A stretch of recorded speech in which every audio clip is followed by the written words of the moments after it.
Hi guys, it's Miss Valley. I'm here to deliver a little information for you today. Hope you're doing awesome.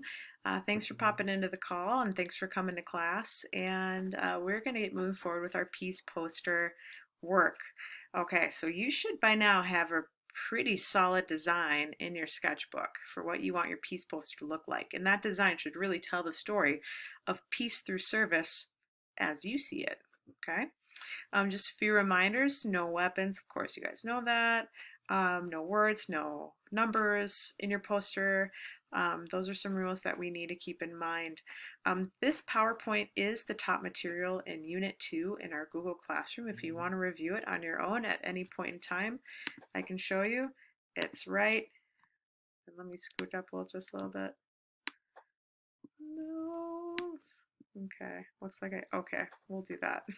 It's right at the top here. This is the PowerPoint we're going to be looking at starting on your final poster paper.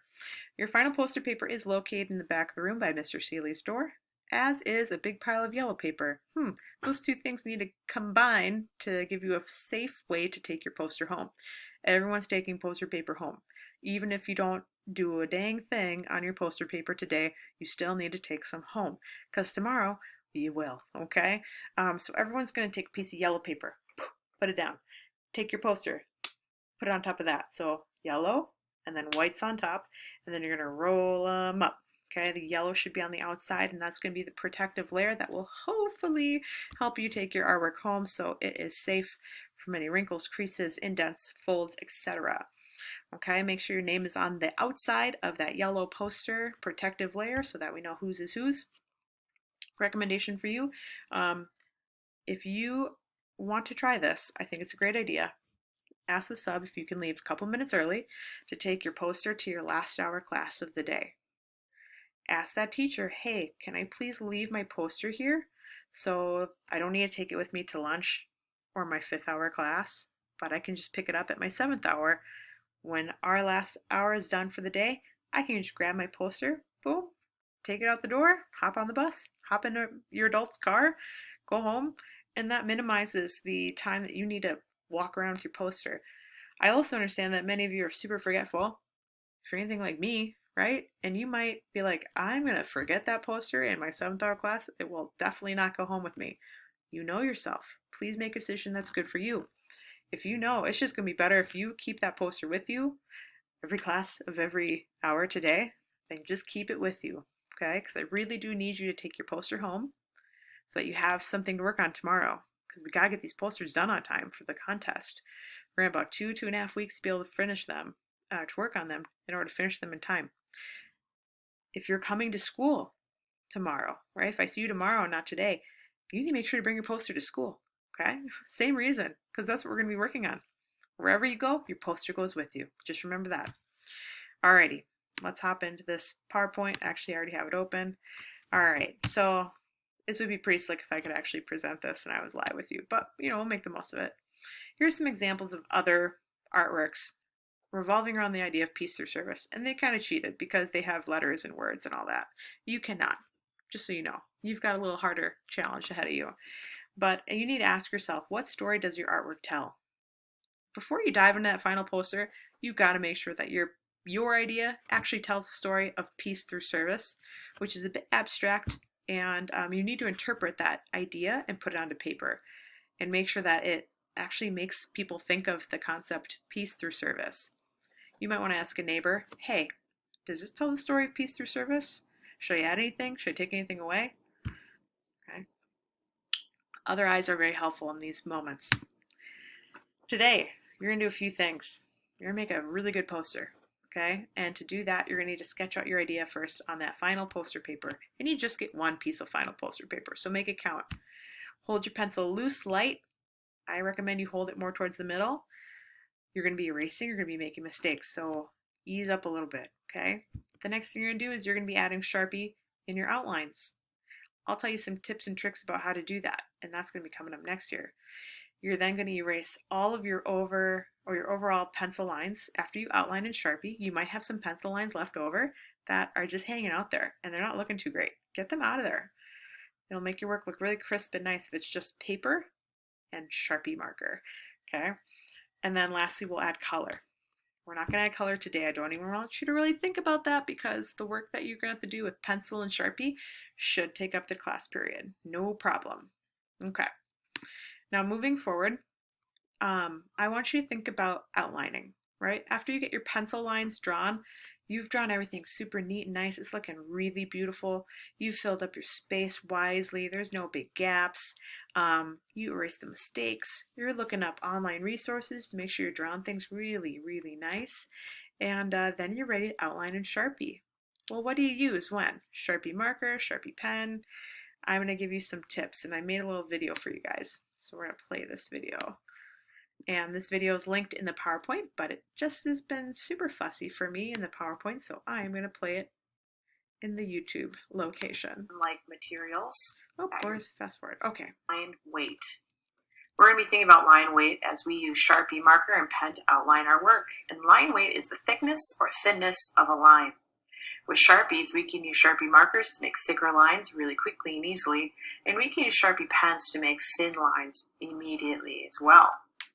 You could also use Sharpie pen or another pen and just add a little bit more ink to make a line thicker as well if you don't have a Sharpie or very Sharpies handy. So we're going to be looking at 3 different line weights: thick, medium, and thin. They each serve a different purpose, and I'm going to show you when it's useful to use thick lines, medium lines, and thin lines. So I'm going to draw a building here, and I'm going to use my thickest line weight to outline the building.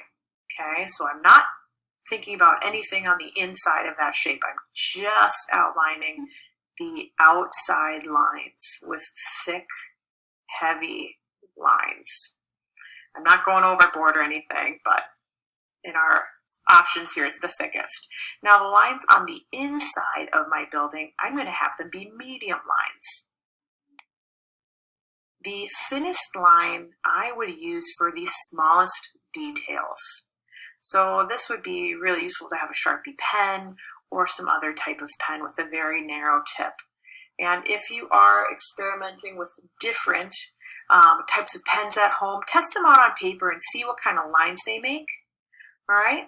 Another useful tip for you is things that are behind, are in the background. Their outlines should be skinnier, right? To make it look like they are in fact further away. Okay. So remember these tips and tricks as you are thinking about the line weight in your artwork. Where can those thicker lines go and the thinner lines go in your artwork to make it have a more interesting effect and look more realistic? Have fun, work hard. If you don't have Okay, I'm going to pause it there because this video is getting a little long. Okay, so long story short, long story long maybe. All right, Sharpie marker, save that till later, okay?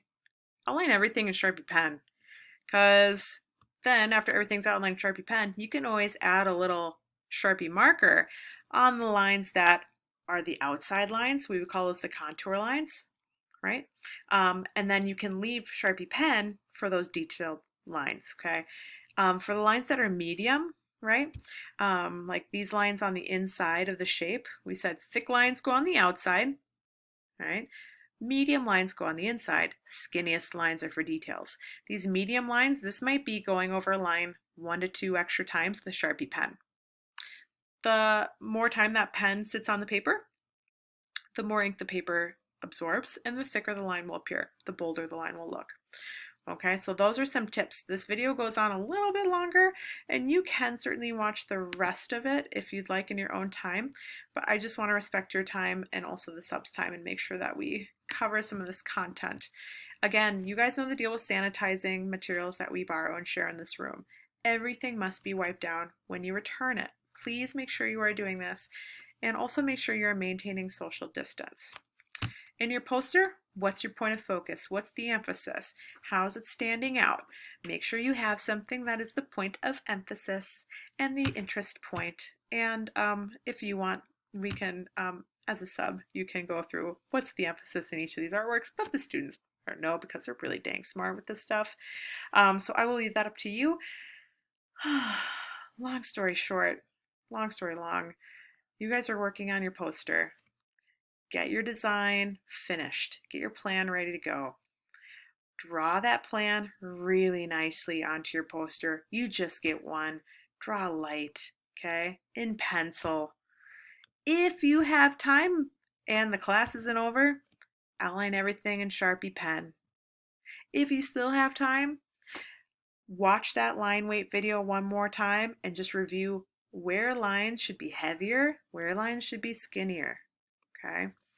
Good luck, guys. I hope you're doing awesome. I miss you. Have a really good day and help out the sub.